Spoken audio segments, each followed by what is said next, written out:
안녕하십니까? 디지털 포렌식 온라인 수업에 오신 여러분, 환영합니다. 이번 시간에는 디지털 포렌식 절차의 중요성과 디지털 포렌식이 어떠한 절차로 이루어지는지 자세하게 살펴보려고 합니다. 디지털 포렌식 절차가 왜 필요한지 생각해 봅시다. 표준화된 절차는 법적 요구사항을 충족시키는 데 도움을 주며 법정에서 소모적인 논쟁이 발생되지 않게 해줍니다. 즉 법적 절차에 따라 증거를 수집, 분석하고 보고서를 작성하면 디지털 증거의 적법성을 확보할 수 있습니다. 그리고 법적 분쟁이 발생했을 때 표준화된 절차를 준수하여 수집된 증거는 법정에서 더 높은 가치를 가지며 사건 입증을 유용한 근거로 사용될 수 있습니다. 또 표준화된 디지털 포렌식 절차는 증거의 신뢰성을 보장하는 데 중요한 역할을 합니다. 절차를 일관성 있게 수행함으로써 증거의 원본 동일성, 무결성, 신뢰성, 진정성을 보장하고 증거의 훼손이나 변조를 방지할 수 있습니다. 이러한 이유로 표준 제정 기관인 아이소나 TTA 등에서 디지털 포렌식 절차를 표준화하였고, 표준 절차를 참고하여 개별 수사기관들은 기관 특성에 맞는 디지털 포렌식 절차를 규정하고 조사 업무에 적용하고 있습니다. 하지만 디지털 포렌식은 기술의 활용 목적, 적용 환경, 그리고 특정 분야의 기술적 한계점에 따라 세부적인 절차가 달라질 수 있습니다.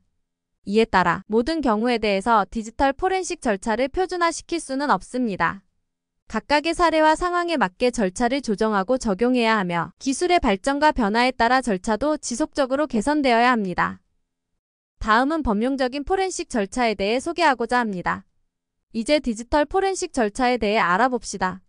디지털 포렌식 수행 절차는 보통 9단계로 구성됩니다. 여기서 제시된 절차는 수사기관 관점의 절차이며 강제적으로 조사할 수 없는 민간에서는 이 절차를 참고하여 법적 요구 조건을 충족시키면서 조사하고 있습니다. 첫 번째는 권한 확보 단계입니다. 디지털 데이터에는 타인에게 노출되면 곤란한 정보가 많이 섞여 있습니다. 개인 차원에서는 사생활 정보가, 기업 차원에서는 영업 비밀이, 국가 차원에서는 국가 기밀일 수 있습니다. 따라서 공개되지 않은 데이터에 접근하려면 적합한 권한이 있어야 합니다. 권한을 확보하는 방법은 두 가지가 있습니다. 데이터 소유자에게 직접 열람해도 되는지 동의를 구하는 방법과 강제적인 수단을 사용하는 방법이 있습니다. 개인적인 관계나 기업 차원에서 조사할 때는 데이터 소유자에게 동의를 구하고 조사합니다. 기업은 보통 업무용으로 지급한 디지털 기기에 저장된 데이터를 감사 목적으로 조사하는 경우가 많은데 디지털 기기를 제공할 때 개인 목적으로 사용하지 말라고 공지하며 감사 목적으로 데이터가 열람될 수 있음을 공지하는 방식을 사용합니다. 범죄 조사를 위해 특정인의 데이터를 조사할 때에는 법원의 압수수색 영장을 받아 집행하는 것이 일반적인 방법입니다. 데이터 소유자가 자발적으로 데이터를 제공하는 임의 제출의 방식으로 조사하는 경우도 있습니다. 만약 데이터 소유자의 동의나 법원의 영장을 사용하지 않고 획득한 데이터는 증거로 사용할 수 없습니다. 두 번째는 현장 수색 단계입니다. 먼저 데이터가 저장되어 있는 저장 매체를 찾고 이후 수색 단계로 진행하여 저장 매체에서 허가받은 권한의 범위 내에 있는 데이터를 수색합니다. 데이터를 수색할 때에는 피압수자가 참여한 상태에서 수행해야 합니다. 현장에서 데이터를 수색하여 대상 데이터를 압수하면 분석 단계로 진행합니다. 하지만 현장에서는 데이터를 수색할 수 있는 여건이 갖춰져 있지 않은 경우가 대부분입니다. 그래서 휘발성 데이터와 같이 신속하게 수집해야 하는 데이터만을 현장에서 수집하고 하드디스크와 같은 데이터 저장 매체는 반출하는 경우가 많이 있습니다. 따라서 현장 수색 단계는 디지털 증거가 있는 장소에서 디지털 기기를 찾고 조사 범위를 확정하는 단계입니다. 세 번째는 수집 단계입니다. 권한 확보와 현장 수색은 법적 절차이기 때문에 기술적으로 필요한 것은 없습니다. 그 다음 수집 단계에서는 디지털 기기로부터 데이터를 수집해야 합니다. 현장 수색 단계에서 발견된 디지털 기기들은 동작 중일 수도 있고 꺼져 있을 수도 있습니다. 꺼져 있는 기기를 비활성 시스템이라 말하고 동작 중인 기기를 활성 시스템이라 말합니다. 비활성 시스템에서는 하드디스크와 같은 보조기억 장치 내에 저장되어 있는 데이터를 수집해야 합니다. 비활성 시스템을 켜면 시스템이 구동되면서 미리 설정된 행위를 하게 되고 이로 인해 보조기억 장치의 변화가 발생합니다. 예를 들어 로그온과 같은 시스템 로그가 기록됩니다. 포렌식 조사를 하면서 원본 데이터에 영향을 주는 것은 피해야 합니다. 따라서 불가피한 경우가 아니면 비활성 시스템을 켜지 말고 시스템을 분해해서 보조기억 장치를 분리하여 데이터를 수집해야 합니다. 주로 하드디스크나 SSD, USB 드라이브, 메모리 카드 등이 수집 대상이 됩니다. 이러한 저장 장치를 획득했다면 내부에 저장된 데이터들을 확인하기 위해 디지털 포렌식 분석 도구에 저장 장치를 연결해야 합니다. 그런데 저장 장치를 바로 연결하면 분석 도구나 사람의 실수와 같은 다른 요인으로 인해 원본 데이터가 변경될 수 있습니다. 따라서 저장 장치에 어떠한 데이터도 써지지 않게 해주는 쓰기 방지 장치를 연결한 후 분석 도구에 연결해야 합니다. 분석 도구에 연결한 후 사건과 관련된 데이터를 선별 수집하거나 원본 보존 차원에서 전체 데이터를 복제하면 됩니다. 복제 장비는 일반인들이 사용하기에는 고가이며 전문 조사기관에서 주로 사용합니다. 복제 장비 없이 소프트웨어로 데이터를 복제하는 방법에 대해서는 별도로 소개해 드리겠습니다. 이렇게 디지털 데이터를 수집할 경우 원본 매체에 저장되어 있는 데이터를 올바르게 복제할 수 있도록 지켜야 할 절차가 존재합니다. 먼저 피압수자가 지켜보는 상황에서 데이터를 수집해야 합니다. 피압수자가 없는 경우에는 수집 과정의 정당성을 입증하기 위해 중립적인 제3자를 참여시키고 수집 과정을 촬영하는 경우도 있습니다. 그리고 데이터를 수집할 때 사용하는 도구는 신뢰성 검토가 완료된 도구를 활용해야 합니다. 최종적으로 수집한 데이터가 원본성을 보장하기 위해 해시 함수를 활용합니다. 해시 함수는 데이터의 고유한 지문을 생성하는 알고리즘으로 같은 데이터에 대해 항상 동일한 해시 값을 반환합니다. 이를 통해 데이터의 무결성을 검증하고 원본 데이터와 사본 데이터가 동일한지를 확인할 수 있습니다. 네 번째, 다섯 번째 단계는 봉인과 이송입니다. 디지털 저장 매체는 이송하는 과정에서 충격이나 전자파와 같은 외부 요인에 의해 훼손될 가능성이 있습니다. 따라서 봉인할 때에는 충격 방지 포장을 하고 전자파에 의해 데이터가 손상되지 않게 전자파 차폐를 하여야 합니다. 전자파 차폐 장치로 패러데이 장치가 있습니다.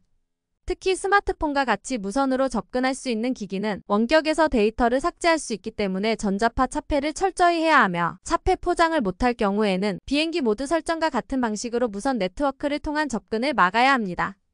여섯 번째 단계는 봉인 해제 및 수집 단계입니다. 디지털 증거를 봉인 해제하기 전 봉인 상태의 훼손 여부를 확인하는 것이 매우 중요합니다. 디지털 데이터는 눈에 보이지 않기 때문에 저장 매체가 교체되어도 이를 확인할 수 없습니다. 따라서 봉인 상태를 확인하여 이송 과정 중에 저장 매체가 교체되지 않았음을 확인하여야 하고 봉인 해제 후에는 저장 매체의 데이터를 신속하게 수집 보존하여야 합니다. 앞서 수집 단계와 마찬가지로 피압수자가 참여한 가운데 데이터를 수집합니다. 저장 매체를 보관할 이유가 없다면 피압수자에게 환부합니다.